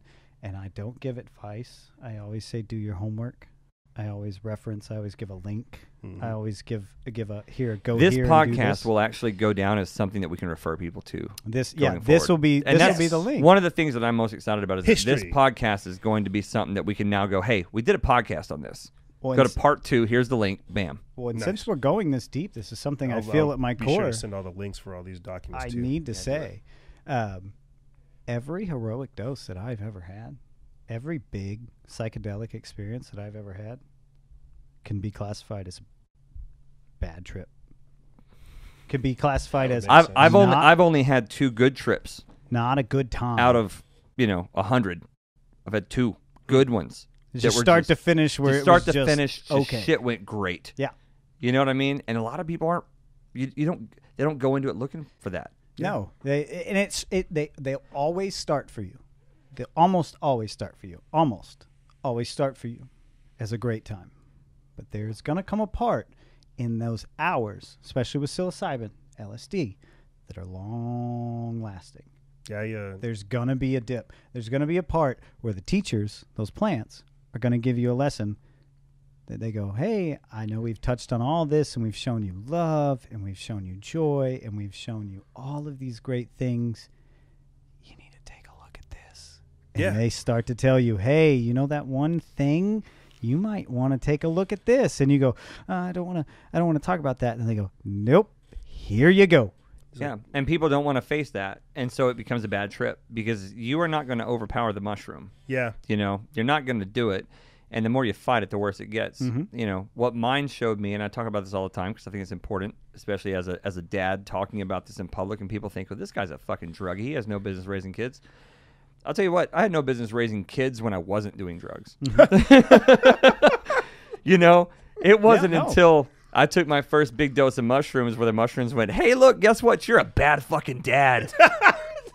Here's all this shit you did to your kids. It fucked them up. And I was like, stop. Don't tell me that. Don't show me that. And then you finally embrace. No, you got to look. Yeah, for 6 hours, you're under, and you're like, I suck. I'm the worst fucking person. And then you come out crying, and you talk about it, and you're like, all right, man, I got to do some shit. I got to be better, bro. Yeah, and like, a couple days later, after I've processed it, I sit my kids down. I'm like, all right, guys, so check this out. I'm going to be a better dad. I'm going to be a better dad. Or it's like Ebenezer Scrooge when the fucking ghost of Christmas Past shows him how fucked up he was. That's a great... Dickens had it. Dickens had it. That was a mushroom trip. Yeah. Dickens took mushrooms and said, this is a story. Here's the Christmas story.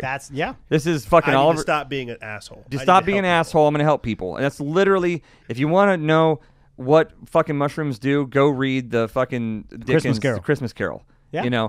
And that's literally, I recognize this like day one.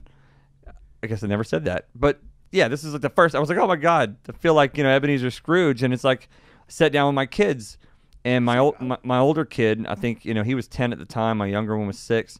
And I talked to him. I was like, guys, and of course I didn't tell him how I came on this knowledge. Yeah. Just for all the listeners, Dad, you guys get that. I did some mushrooms. I need to tell you kids what I learned. Dad's doing drugs and he's going to be better.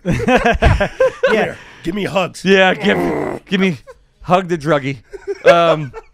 But I was like, hey guys, for the last 10 years, I've not been great. I'm gonna get serious, right? So this is what I set my kids down. I said, guys, for the last 10 years, I've not been the best dad, right? I've been short with you. I've been temperamental. A lot of times, Dad lets work, get them all fused up, and I would come home and not know how to handle you guys properly. Just teaching my 10-year-old how to ride his bike when he was younger, and I was short with him. Like, dude, just pedal the fucking bike. Just do the thing that I'm telling you to do. Like, why don't you listen? I'm just doing this. Just do what I'm telling you to do. Just pedal the thing. It's not that hard. Whoa. Hey. He's a kid. He's doing his best. Yeah.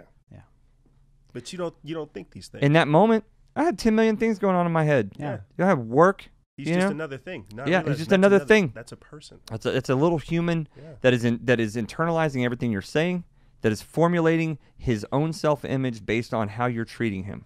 The voice that you use to speak to your kids is the voice they hear inside their own head. And it's true. Something that mushrooms taught me, and for many months. So I took that, set my kids down, talked to them. I said, look, if I'm ever being short with you or I'm being fucked up, call me out on that. I'm giving you the baton here, and you get to call me out whenever I'm out of line. And my 10-year-old was like, all right, I can do that. I'm old enough. I know when you're fucking up. I'll call you out. I'll call you out when you throw me under the bus. Yeah. So he did that a couple times. Well, about a week later, he approached me. He goes, hey, Dad, can I talk to you? And he sat me down and he goes, hey, there was this time whenever I was learning to ride my bike and, you were yelling at me and stuff and this and that. And, oh, my guts fell out. And he was like, he goes, I was so sad. And I went in my room and I cried. And as a dad who did that to my kid, it just tore me apart. And I just hugged him. Something that mushrooms taught me how to do. Mm-hmm. And one of the things that JC got me some penis envy mushrooms for Christmas one year, as any good friend should. Yes. And penis envy, are these like... These are the strain. It's a certain strain. Very strong strain. Very strong, very different kind of strain of mushrooms. So I'm going to be like horny and tripping. You would think so. They're not that fun. They call that because they kind of look phallic. Yeah, they look a little bit phallic, but it's a nickname. Would you guys recommend sex on shrooms or no? On the way out, yeah. It just depends. That is another podcast. That's another podcast. Sex on shrooms is a different thing. Yeah. Okay. You got to be really, really dose it right and catch it at the right time. But yeah, sure. It's the best way to do it as far as I'm concerned. The timing is just hardly ever right. But if you ever, I would figure it'd be like a timing. The timing thing is a Kundalini trance. You really gotta get your shit in order to like nail that one. But if you do, it's the best way to have sex. Okay. Which is Terrence McKenna's theory. I hope you're listening, babe. Yeah, listen up. What the fuck was I saying? There are hard lessons that you learn that ripple, and you actually wake up and you start. So to change I integrated those lessons. You hugged your son. I hugged my son. They taught me to hug my son. Those penis envy mushrooms that you gave me. Had this trip. It was intense, crazy intense. And what the mushrooms showed me on that trip was, you don't think that you're worthy of love, and so therefore you don't give it. And you don't recognize when someone else needs it. We accept the love we think we deserve. That's it. We accept. Will you write that down? We accept. Even if only for me later. Yeah. We accept. What was it? We accept the love that we think. We accept the love we think we deserve. That's it. And then we give the love that we're able to accept. That's it. Yeah. So I integrated some lessons. I treated my kids a lot better. My kid called me out. I faced my shit. A couple months later, had another trip. And the mushrooms go, hey, here's a demon. Woo! He's going to tell you all about how shitty of a dad you are again, right? So this is like my professor coming back to see me again. And he threw, I don't know, let's say he threw 100 situations at me where he pulled into the deepest depths of my memory and pulled out the things I'd done to my kids to fuck them up. Now to recap for everybody listening, this is the third heroic dose, and you're still getting beaten with the message. Yes. Not necessarily bad trips. Yes. No. But you still have there's a message. Tough, precisely. Challenging lessons. As anything worth having is worth working for, so is, you're stepping into you're stepping into that mirror, and it's not that you don't like what you see, you just know there's adjustments that need to be made. Yep. And so next trip after that, I was able to swat away half or 70% of what that demon threw at me. Then these demons get smarter. Everything on the mushroom trip gets smarter as, you learn yourself and you integrate or don't integrate. Yep. Which is why way down the road, if you fuck up, they fuck up hard. You know what I mean? Which, different story. But by like the 4th, 5th trip, a year later, although I'm not a perfect dad, never will be, I've accepted that. If I can hit 90%, the mushrooms leave me alone. And that's what happened over the summer. I had my first good trip in all these years. I came, all these demons showed up, and I saw them creeping over the horizon, and I was terrified for just a moment. All of a sudden, this bright green light, which I think is relevant for a couple of reasons. One, it's the heart chakra color. The heart chakra is green. And a giant serpent showed up. I felt the presence of the serpent as these demons were climbing up over the horizon to come destroy me, rip me apart. I was terrified because all the demons I'd ever faced showed up. And all of a sudden, I felt this presence behind me. I mean, just imagine an elephant walked up behind you, and you feel it. And it just was like this terror, like the biggest demon imaginable. But only for a millisecond was it fear. And then the next millisecond, it was like smelling your mom's perfume for the first time in 10 years. And it was like, oh, she's here to save me. And this big serpent came, and all the demons ran away. And this giant serpent wrapped me up, and she said, hey, you're okay. You're doing the work. You're doing your best. You're where you're supposed to be. And for the rest of that trip, 4 or 5 hours, she loved me. She reassured me that I was doing the best I could. She reassured me that although I'm not perfect, I'm working on it, and that I'm on the right path. And it was this 4 or 5 hour deep cosmic affirmation where I was shown the heavens. I was shown the dream realm that Edgar Casey talked about, where I was able to go into different life, different timelines and different sort of dream worlds. I saw the dream field where I could go into bushels of dreams and experience different life forms and take on different memories, and shown things that were just absolutely profound that just people wouldn't believe, and you can't even explain if you weren't there. But it all came from a year of intense, consistent, diligent effort at integrating the very difficult, terrifying lessons that came from that. And that's what you got to do. That's the key. That's the key to it. Integration. That's what people need to know. There's a reason for everything that happens on that trip.